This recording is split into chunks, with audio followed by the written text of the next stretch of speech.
चंदा रे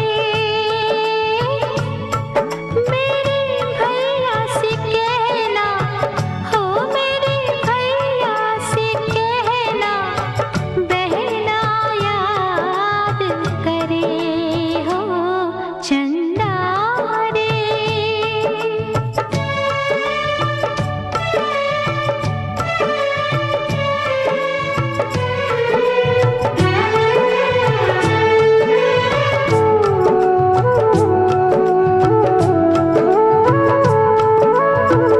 क्या बतलाऊं कैसा है वो,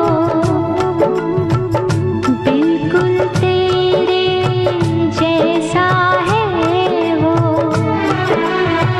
तू उसको पहचान ही लेगा, देखेगा तो जान ही लेगा।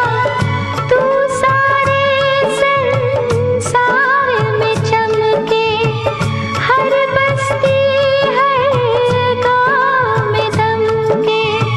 कहना अब घर वापस आजा,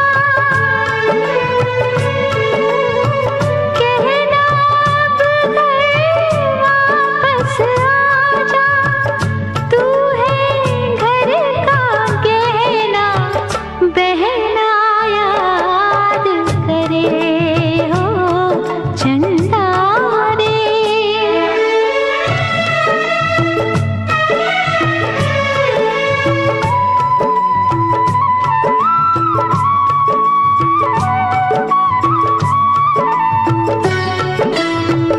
राखी के धागे संवलाए,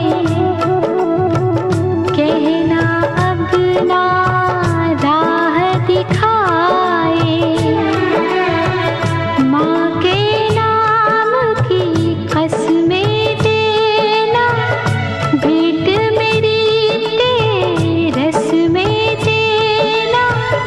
पूछना उस रूठे भाई से, भूल हुई क्या माँ जाई से।